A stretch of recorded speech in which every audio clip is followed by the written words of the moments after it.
Hello everyone, welcome back to the channel the twin bros. My name is Adisha Chandel और आज हम लोग करने वाले हैं क्लास 12 साइकोलॉजी से चैप्टर नंबर 4 जिसका नाम है साइकोलॉजिकल डिसऑर्डर्स। इस चैप्टर का पीडीएफ आपको नीचे मिल जाएगा डिस्क्रिप्शन बॉक्स में। इस पर्टिकुलर पीडीएफ में आप देखेंगे कि मैंने सर्टेन पोर्शन को हाईलाइट कर रखा है। ये पोर्शन आपके एग्जाम पॉइंट ऑफ व्यू से इंपॉर्टेंट है, तो आप इसको भी हाईलाइट कर सकते हो। तो ये जो पोर्शन हाईलाइटेड है ये आपको अपने एग्जाम में लिख के आना है। इसके साथ यहाँ पे मैंने सर्टेन क्वेश्चंस भी दे रखे हैं। अब ये वाले जो क्वेश्चंस होते हैं ये एक्स्ट्रा क्वेश्चंस हैं। सो एक बार आपका ये चैप्टर खत्म हो जाएगा, आप एनसीईआरटी के क्वेश्चंस करेंगे। उसके बाद आप जब इन क्वेश्चंस को भी करेंगे तो आपका एक ओवरऑल रिवीजन हो जाएगा। और ये जो क्वेश्चंस है मोर और लेस इन्हीं के लाइन पे बोर्ड एग्जामिनेशन में भी क्वेश्चंस आते हैं। ठीक है, और जो मैंने क्वेश्चंस दिए हैं यहाँ पे वो हर एक टॉपिक को कवर कर रहा है। तो आप इन क्वेश्चंस को जरूर करिएगा, इससे आपका रिविजन अच्छे से हो जाएगा। अपार्ट फ्रॉम दिस बहुत बार क्या होता है कि लोगों को बुक से सीधा नहीं पढ़ा जाता या फिर सिर्फ वीडियो से नहीं पढ़ा जाता, उनको नोट्स चाहिए होता है जिससे वो एक बार स्ट्रक्चरली अपने आप को रिवाइज करा सके। तो उसकी वजह से, उस रीजन से आपको नीचे डिस्क्रिप्शन बॉक्स में नोट्स भी मिल जाएंगे, आप उन नोट्स को भी एक्सेस कर सकते हो। तो उसको नोट्स को देख के भी आपको एक बार थोड़ा फंडामेंटल क्लैरिटी मिल जाएगी टॉपिक की। So now let us begin with this subject. अब ये जो चैप्टर है साइकोलॉजिकल डिसऑर्डर्स, हम नाम से ही समझ गए हैं, यहाँ पे हम लोग डिसऑर्डर्स की बात करेंगे, साइकोलॉजिकल डिसऑर्डर्स की।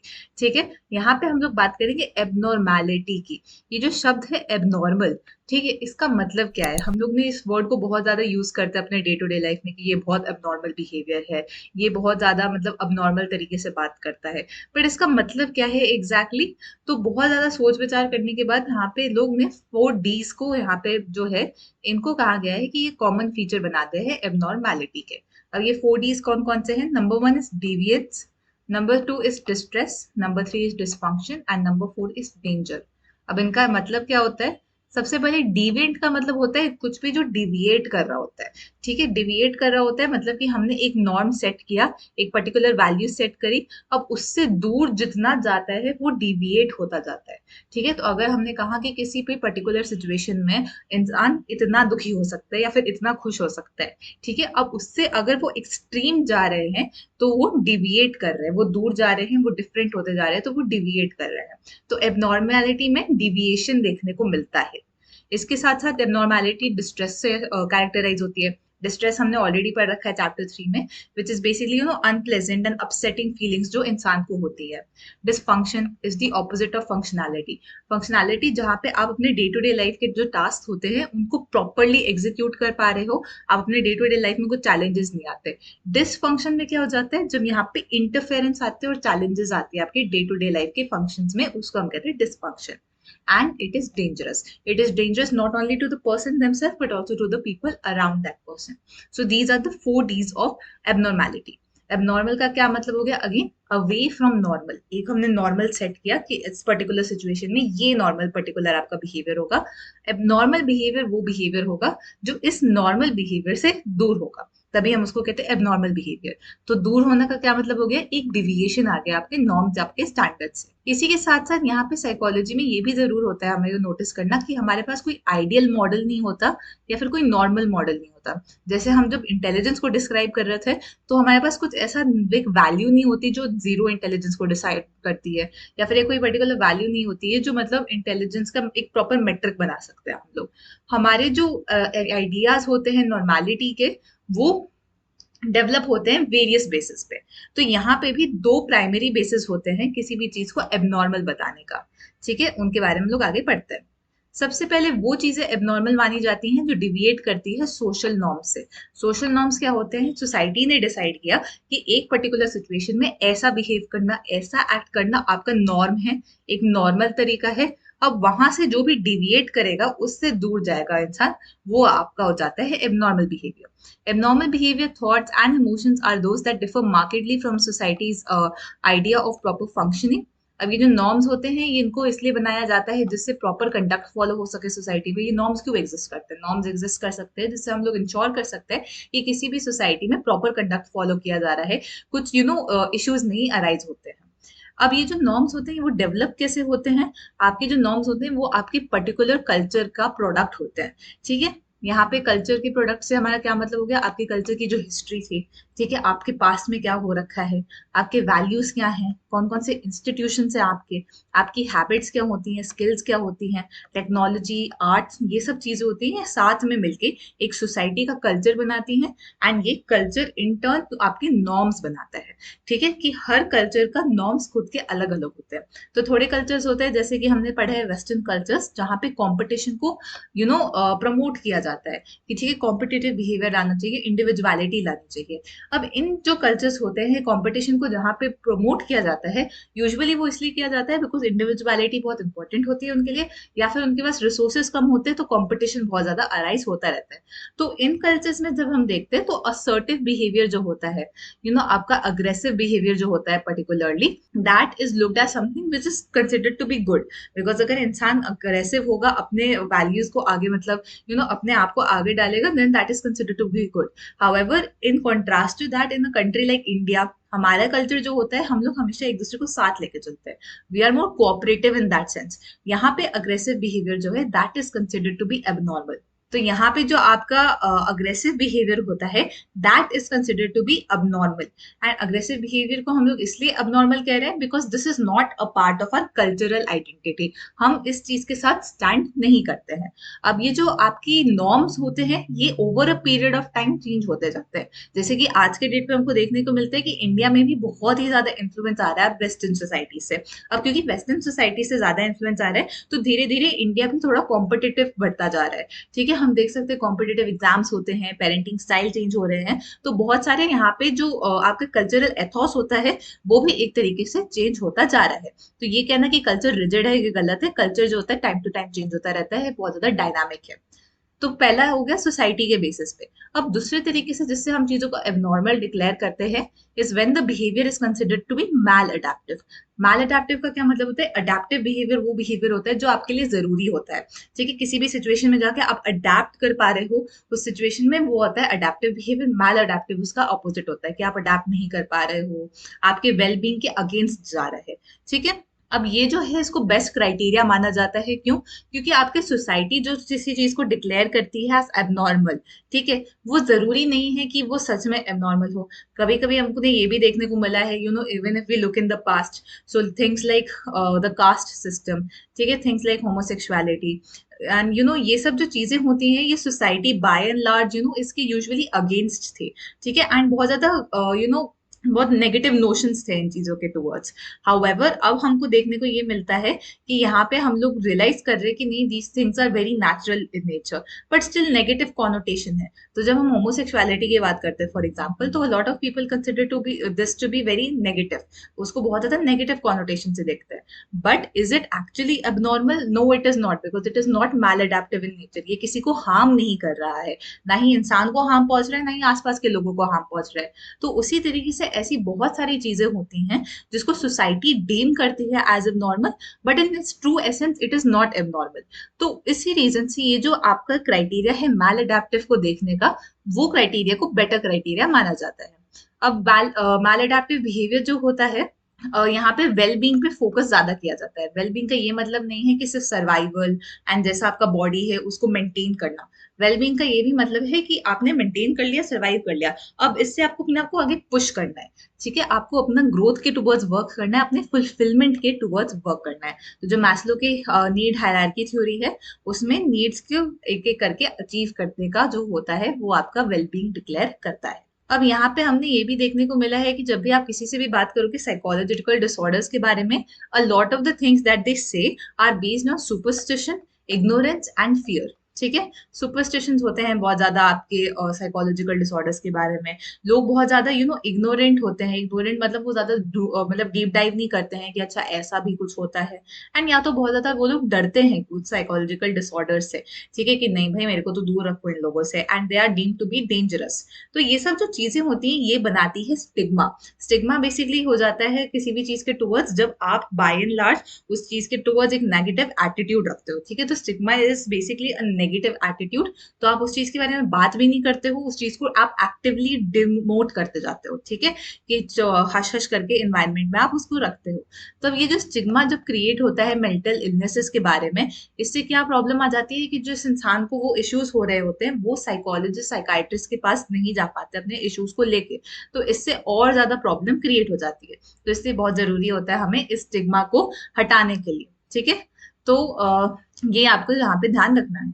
अब हिस्टोरिकल बैकग्राउंड की बात करते हैं। Historical background as in like ये जो आइडिया है साइकोलॉजिकल डिसऑर्डर्स का, ये कैसे इवॉल्व हुआ है over a period of time, ठीक है। तो एंशियंट टाइम से अगर हम लोग एकदम शुरू करें, एकदम स्टार्ट में, तो एंशियंट थ्योरी जो थी वो कहती थी ये जो साइकोलॉजिकल डिसऑर्डर्स होते हैं, they are the operation of supernatural magical forces and evil spirits and devil. तो बेसिकली भूत प्रेत वगैरह जो हम देखने को मिलता है, शैतान देखने को मिलता है, वो बिलीव करते थे कि इन सब चीजों की वजह से साइकोलॉजिकल डिसऑर्डर्स आते हैं।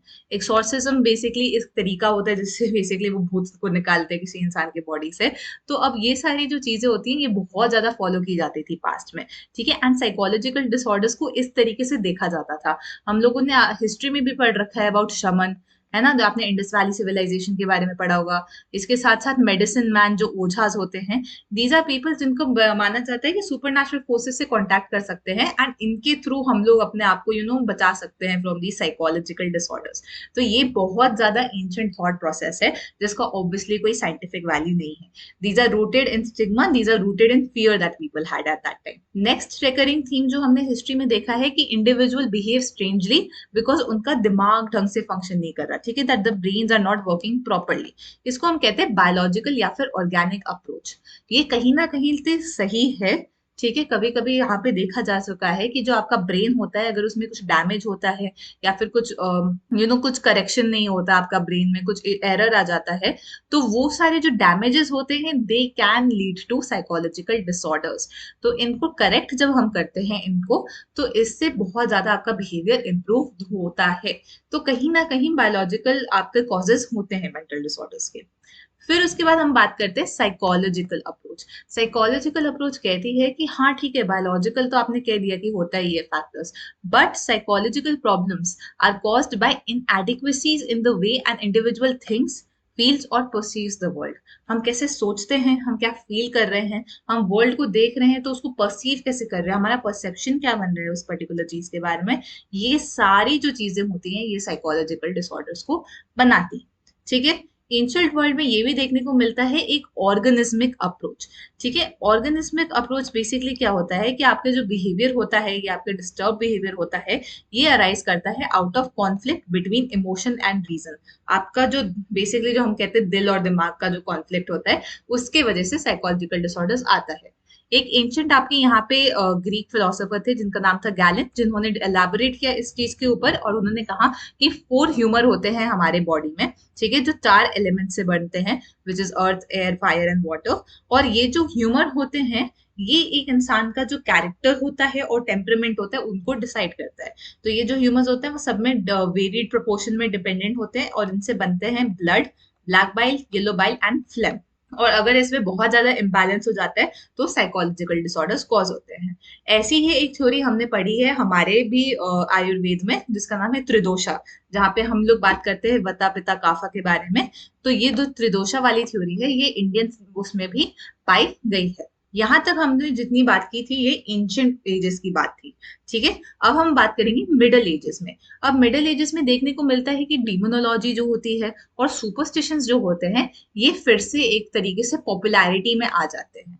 बहुत सारे इस टाइम पे विच हंट्स जो होते हैं वो पॉपुलर हो जाते हैं। बहुत सारे लोग जो होते हैं वो बिलीव करने लग जाते हैं कि मेंटल प्रॉब्लम्स जो होती हैं आर कॉज्ड बाय इविल, ठीक है। एंड उसका इविल रूट होता है, वो साइंटिफिक उस पर नहीं बिलीव करते हैं। तो यहाँ पे हम देखते हैं कि एक Christian spirit of charity prevail करना शुरू हो जाती है। एंड सेंट ऑगस्टीन नाम के एक इंसान थे जिन्होंने बहुत ज्यादा लिखा about feelings, mental anguish, conflict. And ये जो वर्क था इसको आगे जाके साइकोडायनामिक थ्योरीज जो हैं इन्होंने एक अपना फाउंडेशनल वर्क की तरह देखा था। रेनेसांस का पीरियड आपने पढ़ा होगा क्लास 11th में, जब रेनेसांस आता है तो पूरा कल्चरल शिफ्ट आता है, आर्ट नए आते हैं, नए टेक्नोलॉजिकल फॉर्म्स आते हैं, पॉलिटिकल सिस्टम चेंज हो रहा होता है, तो ऑब्वियसली उस टाइम पे जो परसेप्शन होता है साइकोलॉजिकल डिसऑर्डर्स के टुवर्ड्स वो भी चेंज हो रहा होता है। क्यों? क्योंकि यहाँ पे इंक्रीज ह्यूमनिज्म देखने को मिलता है, एक ज्यादा ह्यूमैनिटी जागने को मिलती है यहाँ पे, और लोग क्यूरियस हो जाते हैं अबाउट बिहेवियर। अब वो उसको एक पुराने तरीके से नहीं देखते, वो ट्राई करते हैं नए प्रूफ लाने का, नए साइंटिफिक एविडेंसेस ढूंढने का। तो इस टाइम पे एक इंसान थे जोहान वेयर नाम के, उन्होंने कहा कि जो साइकोलॉजिकल कॉन्फ्लिक्ट्स होते हैं एंड डिस्टर्ब इंटरपर्सनल रिलेशनशिप होते हैं, ये कॉज करते हैं साइकोलॉजिकल डिसऑर्डर्स को। ठीक है, एंड जो ये लोग हैं जिनको आप विचेस बुलाते हो, इनको मेडिकल हेल्प की जरूरत है, थियोलॉजिकल ट्रीटमेंट की नहीं। यानी कि जो आप उनको पूजा पाठ वगैरह से हेल्प कर रहे हो उससे कुछ नहीं होने वाला, इनको प्रॉपर डॉक्टर्स के पास ले जाओ, मेडिकल हेल्प प्रोवाइड करो। 17th और 18th सेंचुरी को कहा गया है age of reason and enlightenment, because यहाँ पे साइंटिफिक नॉलेज को ज्यादा प्रमोट किया गया। ठीक है, कि अभी जो आपका फेथ है, डॉगमेटिक अजम्पशंस है, पुराने टाइम की चीजें हैं, इनको आप साइड में रखें। अब हम लोग साइंटिफिकली इन चीजों को अप्रोच करने वाले हैं। अब इससे क्या हो जाता है कि बेसिकली कहीं ना कहीं स्टिग्मा जो होता है वो धीरे धीरे हटने लग जाता है, हम लोग उस चीजों को बेटर अंडरस्टैंड करने लग जाते हैं। रिफॉर्म मूवमेंट होता है and to increase passion for people who suffer from these disorders. ठीक है, कंपैशन अपना इंक्रीज करने के लिए कि जो लोग हैं साइकोलॉजिकल डिसऑर्डर से, उनसे डरो मत, उनके लिए एम्पैथी फील करो, सिंपैथी फील करो। ठीक है, बिकॉज वो जिस पोजीशन में है उनके लिए लाइफ इज वेरी हार्ड। इसी साथ हमको यहाँ पे डी इंस्टीट्यूशनलाइजेशन को भी देखने को मिलता है। डी इंस्टीट्यूशनलाइजेशन का मतलब है कि जो आपके मेंटल हेल्थ, जो आपने देखा होगा पुराने टाइम पे जो मेंटल अजाइलम्स होते थे, उनको हटा के अब हम लोग better type of care provide करने का। एंड अभी रिसेंट ईयर्स में हमको इंटरैक्शनल अप्रोच देखने को मिली है। इंटरैक्शनल अप्रोच बेसिकली होती है आपकी बायोसाइको सोशल अप्रोच। बेसिकली नाम से ही समझ जाएंगे कि बायोलॉजिकल, साइकोलॉजिकल, सोशल, ये तीनों फैक्टर्स साथ में आते हैं एंड इनकी इंटरप्ले से साइकोलॉजिकल डिसऑर्डर्स कॉज होते हैं। जरूरी नहीं है कि सिर्फ और सिर्फ बायोलॉजिकल बेसिस पे हो, सिर्फ साइकोलॉजिकल पे हो, सिर्फ सोशल पे हो। ठीक है, सबके साथ में आने से यूजुअली साइकोलॉजिकल डिसऑर्डर्स क्रिएट होते हैं। So these are the basic approaches and historical evolution of psychological disorders. अब हम बात करेंगे क्लासिफिकेशन ऑफ साइकोलॉजिकल डिसऑर्डर। किसी भी चीज को क्लासिफाई करने का क्या मतलब होता है कि हमने उसको वेरियस कैटेगरीज में डिवाइड कर दिया। अब ये जो कैटेगरीज में हम डिवाइड करते हैं, हम उसको इसके बेसिस पे डिवाइड करते हैं। ठीक है, कि कोई कॉमन कैरेक्टरिस्टिक्स होंगे, कोई कॉमन फीचर्स होंगे, तभी हम उनको कैरेक्टराइज करते हैं। तो बेसिकली यही क्लासिफिकेशन होता है of such disorders which consist of list of categories of specific psychological disorder grouped into various classes on basis of some shared characteristics. वही लिखा है यहाँ पे। अब क्लासिफिकेशन करने की जरूरत क्यों आती है? क्लासिफिकेशन जब हम करते हैं डिसऑर्डर्स का, तो इससे हमको एक दूसरे के साथ कम्युनिकेट करना आसान पड़ जाता है। तो डॉक्टर्स एक दूसरे के साथ कम्युनिकेट कर सकते हैं बेटर कि अच्छा ये पर्टिकुलर डिसऑर्डर जो है ये इस इंसान में प्रेजेंट है। इसी के साथ साथ इससे हमको अंडरस्टैंड करने में मदद आती है कि क्या क्या कॉजेज होते हैं साइकोलॉजिकल डिसऑर्डर्स में। कि आपने एक तरफ में सारे उन साइकोलॉजिकल डिसऑर्डर्स को क्लब कर दिया जो सिर्फ और सिर्फ बायोलॉजिकल कॉजेज से आते हैं, फिर आपने एक तरफ में क्लब कर दिया जो सिर्फ और सिर्फ सोशल कॉजेज होते हैं, जिनके मोस्टली सोशल कॉजेज होते हैं या तो ऐसे करने से क्या होता है, आपको कॉजेज आपको समझ में आते हैं एंड ऑब्वियसली बिकॉज कॉजेज समझ में आएंगे तो आपका जो ट्रीटमेंट मेथड होता है वो ज्यादा फटाफट आप उसको ढूंढ सकते हो और हेल्प कर सकते हो अपने पेशेंट को। अब क्लासिफिकेशन में यहाँ पे दो मेजर बुक्स हैं हमारे पास। ठीक है, सबसे पहली बुक जो है वो एपीए ने पब्लिश की है, which is the American psychiatric association. अब अमेरिकन साइकाइट्रिक एसोसिएशन ने जिस बुक को पब्लिश किया है, जिस पर्टिकुलर जर्नल को पब्लिश किया है, that is diagnostic and statistical manual of mental disorders, जिसका 5th एडिशन है। तो हम इसको कहते हैं DSM-5। ठीक है, यहाँ पे बहुत सारे क्लिनिकल क्राइटेरिया दे रखे हैं which indicate the presence and absence of disorders. तो DSM-5 जो है ये एपीए ने दिया है। This is mostly used in USA only. ठीक है, अब इंडिया की बात करें और बाकी दुनिया की बात करें जो इस यूएसए वाले व्यू से थोड़ा सा अलग है, हम लोग यूज करते हैं ICD-10। ICD-10 stands for international classification of diseases. ठीक है, एंड इसके अंदर तो बिकॉज ये क्लासिफिकेशन ऑफ डिजीजेस है तो ये हर टाइप के डिसऑर्डर्स को कैरी करता है, इवन बायोलॉजिकल जो होते हैं प्योरली। इसके अंदर आप देखेंगे ICD-10 classification of behavioural and mental disorders, ये हम लोग इस पर्टिकुलरली इससे डील करते हैं। इसको बनाया किसने है? WHO ने, वर्ल्ड हेल्थ ऑर्गेनाइजेशन। एंड यहाँ पे आपको देखने को मिलते हैं कि डिस्क्रीट क्लिनिकल फीचर्स लिखे होते हैं, सिम्टम्स होते हैं एंड अदर एसोसिएटेड फीचर्स होते हैं, जिससे हम लोग किसी भी प्रॉब्लम को डायग्नोस कर सकते हैं। अब क्या क्या फैक्टर्स होते हैं अंडरलाइंग एबनॉर्मल बिहेवियर, जैसे मैंने कहा कि आज के डेट में इंटरैक्शनल अप्रोच या फिर बायोसाइको सोशल अप्रोच जो है वो सबसे ज्यादा कॉमन अप्रोच है, कि हर तीनों ये जो चीजें हैं ये साइकोलॉजिकल डिसऑर्डर्स को कॉज करती है। तो अब हम एक एक करके इन चीजों को ज्यादा अच्छे से समझेंगे। सबसे पहले बायोलॉजिकल फैक्टर्स की बात करें तो बहुत सारी चीजें होती हैं कि जो सिर्फ और सिर्फ बायोलॉजी के बेसिस में ही डिसऑर्डर्स में मैनिफेस्ट कर सकती हैं, जैसे कि फॉल्टी जीन्स हो गया, एंडोक्राइन इम्बैलेंसेस यानी हार्मोनल इम्बैलेंसेस जो होते हैं, माल न्यूट्रिशन हो जाता है, इंजरीज हो जाती है, और बाकी जो बहुत सारी कंडीशंस होती है ये आपकी ह्यूमन बॉडी पे एंड डेवलपमेंट पे बहुत ज्यादा इम्पैक्ट कर सकती है। अब ये जो आज के दिन में बायोलॉजिकल बेसिस जो है वो कहता है कि जो बिहेवियर होता है उसका बेसिस इज इन बायोकेमिकल और फिजियोलॉजिकल बेसिस। फिजियोलॉजिकल बेसिस जो होता है उसमें मोस्टली आपके रीजंस को यहाँ पे ढूंढा जाता है for psychological disorders to exist. अब ये जो बायोलॉजिकल रिसर्चर्स होते हैं इन्होंने नोटिस किया है कि साइकोलॉजिकल डिसऑर्डर्स जो होते हैं वो मोस्टली एग्जिस्ट करते हैं जब आपको प्रॉब्लम होती है in transmission of messages from one neuron to another. हमने पढ़ रखा है कि न्यूरॉन्स होते हैं वो एक दूसरे को मैसेज भेजते हैं, एंड एक न्यूरॉन से दूसरे न्यूरॉन के बीच में एक गैप होता है जिसको साइनैप्स कहते हैं या साइनेप्टिक क्लेफ्ट कहते हैं। अब उस साइनेप्टिक क्लेफ्ट में क्या होता है कि न्यूरॉन टू न्यूरॉन जो ट्रांसमिशन होता है वो तो इलेक्ट्रिकल होता है नेचर में, बट एक न्यूरॉन से दूसरे न्यूरॉन तक जाने के लिए वो इलेक्ट्रिकल नहीं हो सकता क्योंकि उनके बीच में गैप है। ठीक है, तो गैप होने की वजह से वो इलेक्ट्रिकल नहीं होता, वो केमिकल में बन जाता है। तो अब ये जो केमिकल में बनता है उसको हम कहते हैं न्यूरोट्रांसमीटर। ठीक है, तो ये आपका होता है न्यूरोट्रांसमीटर। अब जो न्यूरोट्रांसमीटर प्रेजेंट होता है ये बहुत ज्यादा इंपॉर्टेंट रोल प्ले करता है आपके साइकोलॉजिकल डिसऑर्डर्स में। अब जैसे एंजाइटी है तो एक ऐसा पर्टिकुलर न्यूरोट्रांसमीटर होता है जिसको हम कहते हैं गैबा, जिसका फुल फॉर्म है गामा अमीनो ब्यूटेरिक एसिड। ठीक है, अगर ये कम मात्रा में प्रेजेंट होता है तो बहुत ज्यादा एंजाइटी होती है। सिमिलरली आपका जो स्किज़ोफ्रेनिया होता है वो आपका तब अकर होता है जब डोपामीन बहुत ज्यादा होता है, एंड डिप्रेशन तब होता है जब आपका सेरोटोनिन कम होता है। तो आपके जो हार्मोनल इम्बैलेंसेस होते हैं, आपके न्यूरोट्रांसमीटर्स जो होते हैं, इनसे आपका ऑब्वियसली बहुत ज्यादा इश्यूज क्रिएट हो सकता है। फिर ऑब्वियसली जेनेटिक फैक्टर्स भी होते हैं जिनको लिंक किया गया है with issues like bipolar disorder, schizophrenia, intellectual disabilities. तो ये प्राइमरीली आपके जेनेटिक फैक्टर्स ही होते हैं जो इनको कॉज करते हैं।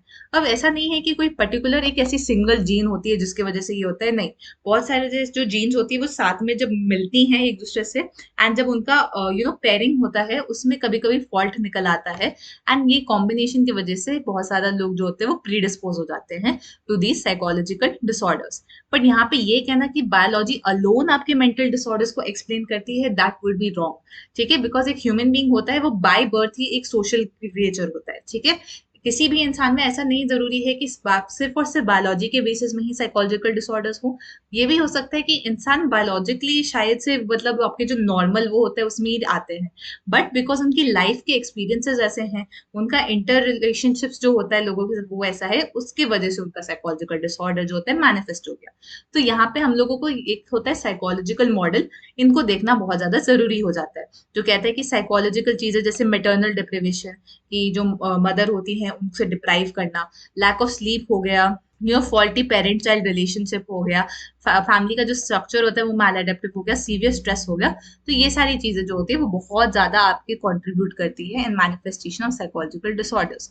अब साइकोलॉजिकल मॉडल्स जो होते हैं ये भी बहुत सारे टाइप के होते हैं। एक होता है psychodynamic, behavioural, cognitive and humanistic existential. Psychodynamic model जो है आपका सबसे ओल्ड एंड सबसे पॉपुलर मॉडल माना जाता है। ये बिलीव करता है कि जो बिहेवियर होता है चाहे वो नॉर्मल हो या नॉर्मल हो, it is determined by the psychological forces within the person of which he or she is not consciously aware। मतलब कि ये जो हमारा बिहेवियर हो रहा है ये साइकोलॉजिकल फोर्सेस से आ रहा है, but we are not consciously aware of these forces. ये हमारे अनकॉन्शियस में लाई करते हैं, and they are dynamic in nature, इनका इंटरप्ले हमेशा चलता रहता है, एंड उस बेसिस पे ये मैनिफेस्ट करता है। एंड अगर कोई भी फोर्सेस के बीच में कॉन्फ्लिक्ट आ जाता है तब आपका साइकोलॉजिकल डिसऑर्डर आता है। यहाँ पे फिर ईगो, सुपर ईगो की बात करी गई है जिसको हमने ऑलरेडी कवर कर रखा है सेकंड चैप्टर में, तो आपको बेसिक अंडरस्टैंडिंग होगी। देन हम बात करते हैं बिहेवियरल मॉडल की। बिहेवियरल मॉडल बेसिकली बिलीव करता है कि आपके जो एबनॉर्मल बिहेवियर होता है या नॉर्मल बिहेवियर होता है, that is cause of learn, and psychological disorders are the result of learning maladaptive ways of behaving। मतलब कि आप सीखते हो जब maladaptive ways of behaving को, तब हम कहते हैं कि आपका जो बिहेवियरल मॉडल है वो प्ले में आ जाता है। तो यहाँ पे जो बेसिकली ये कहना चाह रहे हैं कि कभी कभी हम लोग कंडीशनिंग के थ्रू, ठीक है, या फिर ऑपरेंट कंडीशनिंग के थ्रू या फिर ऑब्जर्वेशन के थ्रू हम गलत चीजें सीख लेते हैं एंड उसके वजह से माल अडेप्टिव बिहेवियर आता है। जैसे कि फॉर एग्जाम्पल अगर आपने अपने पेरेंट्स को देखा है कि जब भी उनको स्ट्रेस होता है, गुस्सा आता है, तो वो मतलब बहुत ज्यादा अग्रेसिव हो जाते हैं एंड वो मतलब किसी को बीट करने लगते हैं या फिर अपना मतलब बहुत वायलेंट हो जाते हैं, तो आप भी उसको सीखते हो। तो these are maladaptive behaviour, but आपने उसको सीख लिया, ठीक है, थ्रू ऑब्जर्वेशन।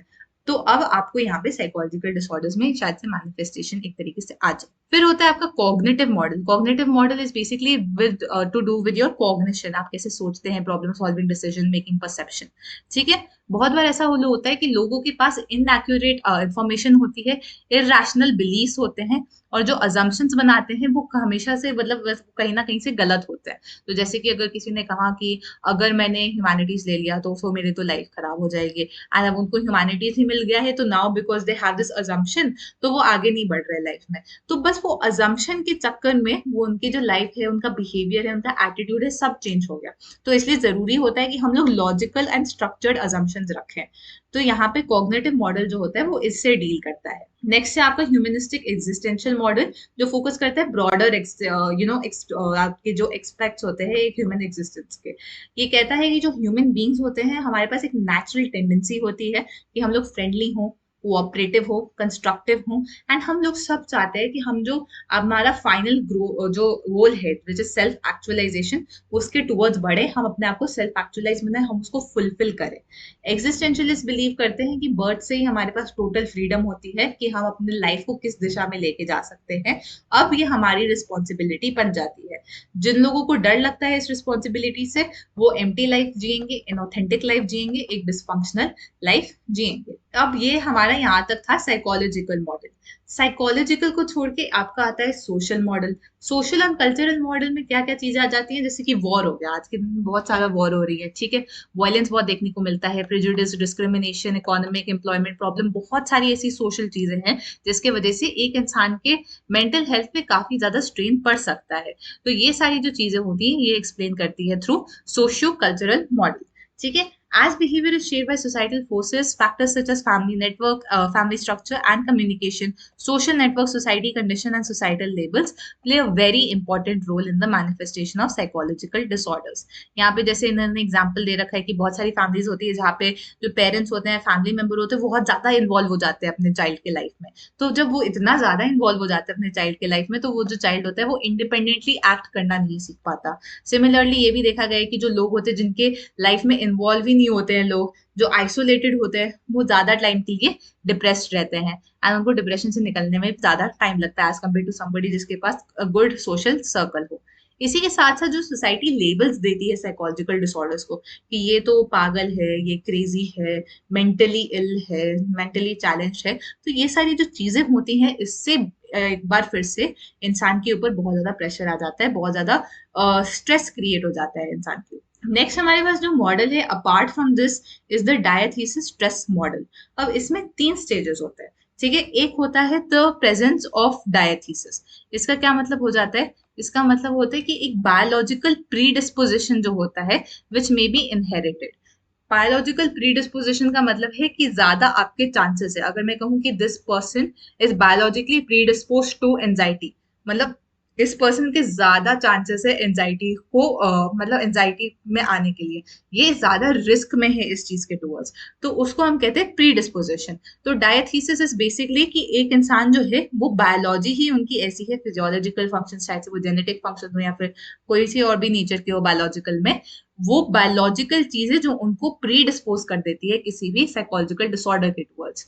फिर उसके बाद आपका यहाँ पे आता है वल्नरेबिलिटी। अब ये जो साइकोलॉजिकल आपका ये जो है डिस्पोजिशन, अगर ये वल्नरेबल हो जाता है, ठीक है, एंड कोई भी आपको स्ट्रेसर देखने को मिलता है अपने इन्वायरमेंट में, ठीक है, कि जैसे कि बहुत ज्यादा किसी के लाइफ में एग्जाम प्रेशर आ गया या फिर कुछ environment like something as big as a natural disaster, तो इन सब चीजों से वो ट्रिगर हो गया, तो आपका यहाँ पे साइकोलॉजिकल डिसऑर्डर्स का एग्जिस्ट करने के चांसेस बढ़ जाते हैं। तो this is what the diathesis stress model is. This is the more acceptable model, more and more people are accepting this model and are viewing psychological disorder through this particular lens. अब हम लोग शुरू करते हैं psychological disorders के बारे में पढ़ने के लिए। तो अभी तक ये एक बैकग्राउंड इन्फॉर्मेशन प्रोवाइड की थी मैंने। अब हम लोग एक एक करके इन डिसऑर्डर्स को ड्वेल करने वाले हैं। सबसे पहले हम बात करेंगे एंजाइटी डिसऑर्डर्स की। Now anxiety is a word जिससे हम लोग बहुत ज्यादा फेमिलियर है। ठीक है, हम लोगों ने खुद एंजाइटी फील किया होगा, चाहे वो एग्जाम देने से पहले हो, चाहे अपने क्रश से बात करने से पहले हो, या फिर किसी भी स्टेज पे परफॉर्म करने से पहले हो। We have felt anxiety, we know what anxiety feels like. ठीक है, this is not something which I have to tell you. हमें पता है कि हार्ट ट्रेम्बल करता है, स्वेट आता है, पैल्पिटेशन होती है, हार्ट बहुत ज्यादा तेज तेज बीट करने लग जाता है। तो ये सब चीजें होती हैं आपकी एंजाइटी में। How ever anxiety bye it's true essence, and जब हाई लेवल ऑफ एंजाइटी होती है तब इंसान को डिस्ट्रेस कॉज होता है। कभी कभी तक एंजाइटी जो नॉर्मल लेवल की होती है, एक्सपेक्टेड होती है, जैसे कि हमको स्टेज पे परफॉर्म करना है या फिर एग्जाम देने जाना है, थोड़े लेवल तक अगर वो है तो दिस इज फाइन। बट अगर हाई लेवल पे हो जाती है anxiety, then it can be a cause of problem. Because बहुत सारे टाइम हमने ये देखा होता है कि लोग इतना ज्यादा डर जाते हैं कि वो स्टेज में जाके नम हो जाते हैं, वो कुछ बोलते नहीं है, या फिर एग्जाम में वो सब भूल जाते हैं और वो कुछ लिख के नहीं आते even though they had prepared. तो high level of anxiety is a problem. अब एंजाइटी का मतलब क्या होता है? Anxiety is diffuse, it is vague, and it is very unpleasant feeling of fear and apprehension. इसका क्या मतलब हो गया? ये वेग होता है। ठीक है, ये किसी चीज के टुवर्ड्स जरूर नहीं है कि डायरेक्टेड हो। कभी कभी आप देखेंगे जो लोग होते हैं जिनको एंजाइटी डिसऑर्डर्स होते हैं, वो अचानक से एंजाइटी फील करना शुरू हो जाते हैं, इवन दो एनवायरमेंट में कोई स्ट्रेसर नहीं है। ठीक है, तो ये बहुत वेग चीज होती है, ये किसी चीज के टुवर्ड्स डायरेक्टेड नहीं होती है, एंड ये बहुत ज्यादा अनप्लेजेंट फीलिंग होती है, बहुत ज्यादा फियर देखने को मिलता है, बहुत ज्यादा एप्रीहेंशन देखने को मिलता है। अगेन जो मैंने आपको बताया symptoms, rapid heart rate, shortness of breath, diarrhoea, loss of appetite, fainting, dizziness, sweating, sleeplessness, frequent urination, tremors, ये सब उसके पार्ट हैं। इसी के साथ साथ फिर जो एंजाइटी डिसऑर्डर्स होते हैं, ये तीन मेजर टाइप के होते हैं। सबसे पहला आपका आ जाता है जनरलाइज एंजाइटी डिसऑर्डर्स। ठीक है, जनरलाइज एंजाइटी डिसऑर्डर बेसिकली क्या होता है? जब आपका ये जो फीलिंग होती है एंजाइटी की, ये प्रोलॉन्ग हो जाती है। ठीक है, बहुत ज्यादा टाइम तक आप इसको मतलब एक्सपीरियंस कर रहे होते हो, एंड इसका कुछ एक्सप्लेनेशन नहीं होता है। ठीक है, कोई रीजन नहीं है कि अच्छा आसपास एग्जाम है, या फिर आसपास मतलब किसी की डेथ हुई है, या फिर कुछ लॉस हुआ है आपके लाइफ में, आप इन जनरल ही ऐसा फील कर रहे होते हो हर सिचुएशन में। तो that becomes a generalised anxiety disorder. किसी भी पर्टिकुलर ऑब्जेक्ट से वो लिंक नहीं होता, वो आपका जनरल प्रीडिस्पोजिशन होता है to act in that way. Next होता है आपका पैनिक डिसऑर्डर। अब पैनिक डिसऑर्डर क्या होता है? Panic disorder is basically recurrent anxiety attack in which a person experiences intense terror. ठीक है, पैनिक अटैक क्या होता है? अचानक से पैनिक अटैक आता है। ठीक है, आप उसको प्रिडिक्ट नहीं कर सकते। आप किसी भी नॉर्मल सिचुएशन में होगे, जरूरी नहीं है कि आप स्ट्रेसर वाली सिचुएशन में हो, नॉर्मल सिचुएशन में भी लोगों को पैनिक अटैक आता है। अचानक से वो आता है, एब्रप्ट होता है, इंटेंस एंजाइटी हो जाती है, एंड इस लेवल पे आ जाती है कि बस आप उस पर्टिकुलर स्टिमुलाई पे ही फोकस कर सकते हो। इसका क्या मतलब हो गया कि एक बार आपके दिमाग में बैठ गया, फॉर एग्जाम्पल किसी को पैनिक अटैक आ रहा है एग्जाम के बारे में, तो बस एग्जाम की टेंशन ही आपके दिमाग में चल रही होती है। And panic attack is so bad कि यहाँ पे लोगों को shortness of breath, dizziness, trembling, nausea, chest में पेन होता है, एंड लोगों को यहाँ तक इतना ज्यादा गंदे तरीके तक जाता है कि लोगों को लगता है कि वो they are either going crazy, और दे माइट लूज कंट्रोल, और दे माइट डाई। इतना ज्यादा इंटेंसिटी में ये देखने को मिलता है। नेक्स्ट हम बात करेंगे फोबियाज के बारे में। अब थोड़ा बहुत डर डर तो हर चीज से लोगों को लगता ही लगता है। अगर मैं आपको बुर्ज खलीफा के एकदम ऊपर खड़ा कर दूं, तो ऑब्वियसली आप नीचे देखोगे तो आपको डर लगेगा। अगर मैं आपको किसी स्नेक के एकदम साइड में बिठा दूं, तो ऑब्वियसली आपको डर लगेगा। हाउएवर, ये चीज तब फोबिया बनती है जब वो इरेशनल हो जाती है। फॉर एग्जाम्पल, अगर मैंने किसी इंसान को चेयर के ऊपर खड़ा करा दिया, या फिर बिल्डिंग के फर्स्ट फ्लोर के ऊपर खड़ा करा दिया, और उनको बोला नीचे देखो, अगर उनको बहुत ज्यादा इंटेंस फियर हो रहा है, then that is an irrational fear, and then that can be classified as phobia. So it's irrational fear of specific objects, people and situations. That is what phobia is. ठीक है, phobia भी आपके तीन type के होते हैं। एक होता है स्पेसिफिक फोबिया, किसी स्पेसिफिक चीज से, स्पेसिफिक सिचुएशन से आपको जब डर लगता है, तो हम उसको कहते हैं स्पेसिफिक फोबिया। जैसे कि सोशल एंजाइटी डिसऑर्डर, मेरे को स्पेसिफिकली सोशल उसमें डर हो रहा है, तो वो आपका आ जाता है स्पेसिफिक फोबिया में। सोशल एंजाइटी डिसऑर्डर्स जो होते हैं वो अपने में एक अलग कैटेगरी भी मानी जा सकती है। जैसे कि किसी भी सोशल सिचुएशन में अगर आपको डाला जाता है, तो आपको डर लग रहा है, तो आपका वो सोशल एंजाइटी डिसऑर्डर आ जाता है। Then is agoraphobia. Agoraphobia is basically fear of of the unknown essentially, ठीक है। अनफेमिलियर सिचुएशन से अगर आपको डर लगता है तो अगोराफोबिया होता है।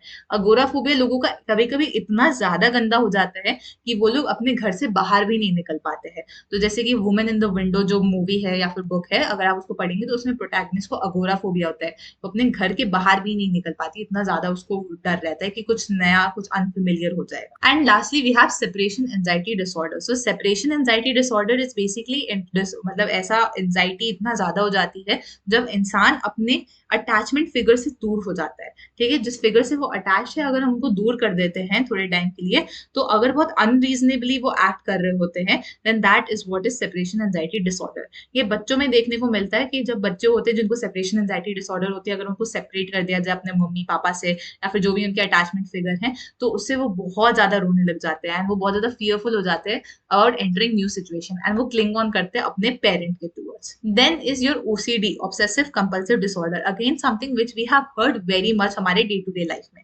इसमें क्या होता है, इसमें जो इंसान होता है जिसको ओसीडी होती है, they cannot control their preoccupation with specific ideas or are unable to prevent themselves from repeatedly carrying out a particular act or series of acts that affect their ability to carry out normal activities. इसका क्या मतलब है कि वो जो सोच रहे हैं, ठीक है, प्रीऑक्यूपेशन का मतलब है कि सोचना किसी चीज के बारे में, तो वो उस चीज को कंट्रोल नहीं कर पाते हैं, एंड वो ना ही अपने बिहेवियर को कंट्रोल कर पाते। उनका बिहेवियर बहुत ज्यादा रिपीटेड होता रहता है एंड वो उस पर्टिकुलर बिहेवियर को कंट्रोल नहीं कर पाते, वो रोक नहीं पाते हैं, एंड ये जो सारी चीजें होती है वो उनके डे टू डे लाइफ की जो नॉर्मल फंक्शनिंग होती है उसको बहुत ज्यादा इम्पैक्ट करती है। अगर याद होगा हम लोग जब स्टार्ट किया था इस टॉपिक को, तो मैंने कहा था dysfunctionality is an common characteristic of abnormality. तो वही डिसफंक्शन यहाँ पे देखने को मिलता है अपने डे टू डे लाइफ में। Obsessive behavior is basically inability to stop thinking about a particular idea. And जिन लोगों को ओसीडी होता है वो बहुत ज्यादा शेमफुल फील करते हैं, बहुत ज्यादा उनको अनप्लेजेंट फील होता है कि वो बार बार उस चीज के बारे में सोच रहे हैं। Compulsive behaviour is basically the need to perform that particular behaviour over and over again, ठीक है। कंपल्शन, ठीक है, कंपल्शन मतलब कि कोई फोर्स कर रहा है, कुछ आपको अपने अंदर से आपको कुछ फोर्स कर रहा है किसी चीज को परफॉर्म करने के लिए।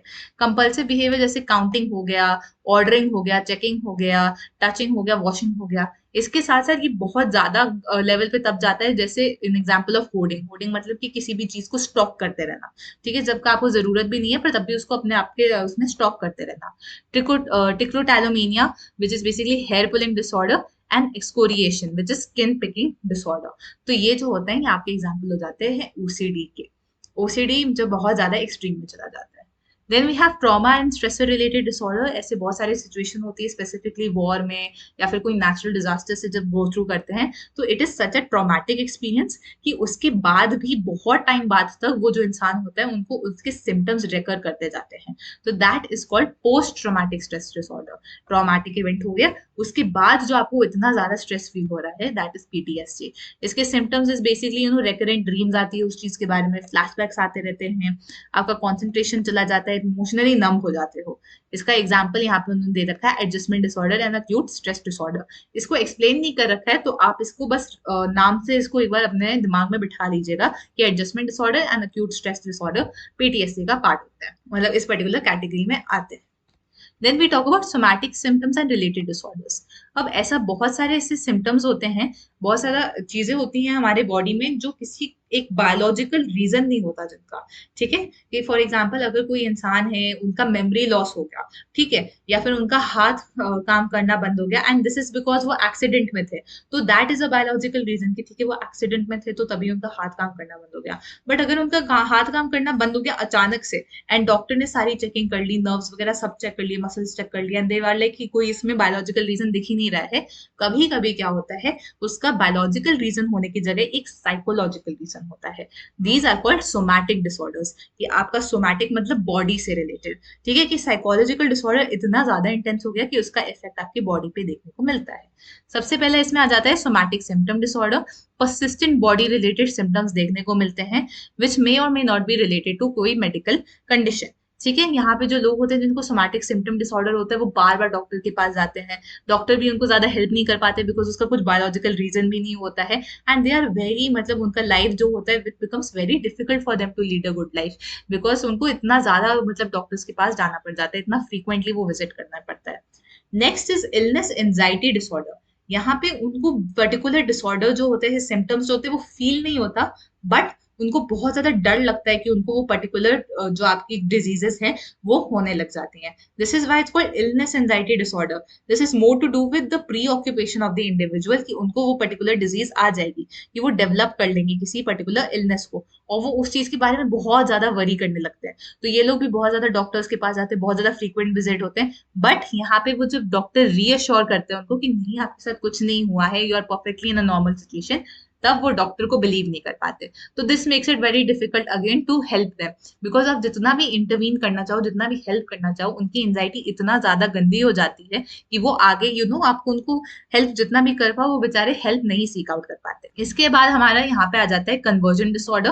कन्वर्जन डिसऑर्डर इज द मतलब सबसे ज्यादा जब एक्सट्रीम में चला जाता है, इतना ज्यादा एक्सट्रीम हो जाता है साइकोलॉजिकल डिसऑर्डर कि आपका जो बॉडी के पार्ट्स होते हैं वो फंक्शन करना बंद हो जाते हैं. जैसे कि some parts of body such as paralysis हो जाता है कभी कभी लोगों को, blindness, deafness, difficulty in walking, and these are all examples of conversion disorder, जहां पे किसी का एक बॉडी फंक्शन जो होता है वो आपका कंप्लीटली रुक जाता है बिकॉज ऑफ दो साइकोलॉजिकल इश्यूज. नेक्स्ट हम जिस डिसऑर्डर की बात करने वाले हैं दैट इज डिसोशिएटिव डिसऑर्डर.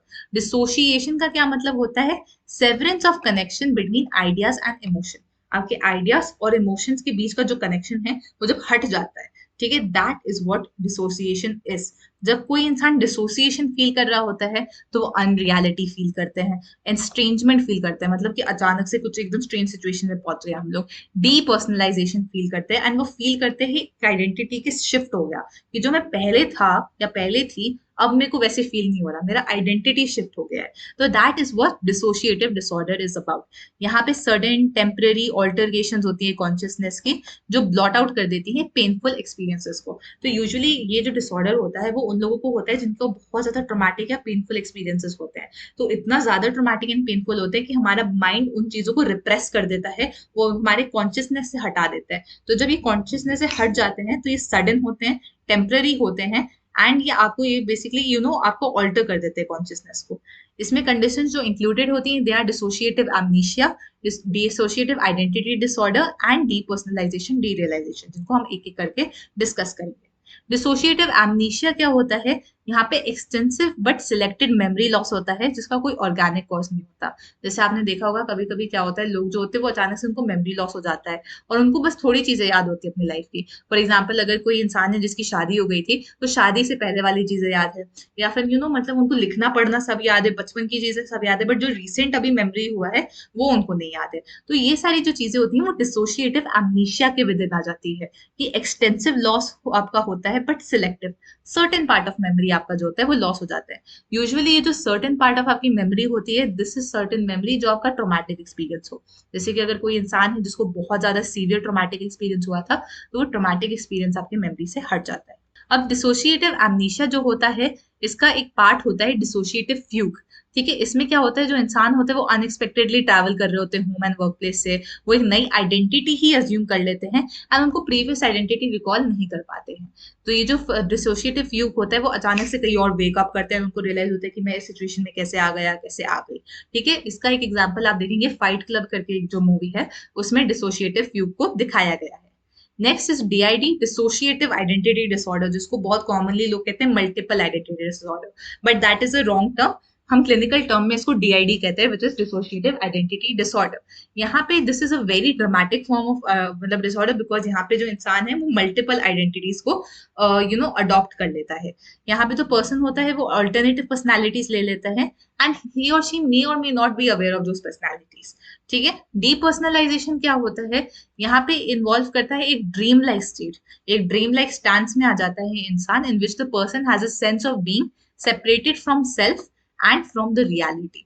जो आपका डीपर्सनलाइजेशन में आप सेल्फ से भी सेपरेटेड हो और रियलिटी से भी सेपरेटेड हो, तो आप एक पूरे ड्रीम लाइक पोजिशन में आ जाते हो. यहाँ पे जो आपका सेल्फ परसेप्शन है वो चेंज हो जाता है, आपका रियलिटी का जो चीजें होती हैं कि क्या परमानेंट है क्या टेम्परेरी है, सब कुछ आपका चेंज हो जाता है. नेक्स्ट हम बात करेंगे डिप्रेसिव डिसऑर्डर्स के बारे में. Again something which we are very familiar with.